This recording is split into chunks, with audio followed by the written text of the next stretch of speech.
So this is how I catch the water coming off the crack in the wall, and rather than have it go on the floor where some already is, I have it go in the bucket because it's better that way.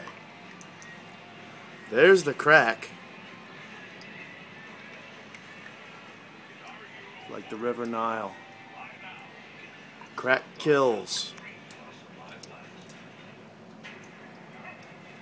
There's the water going onto the putty knife, running down to the handle and dripping in the bucket.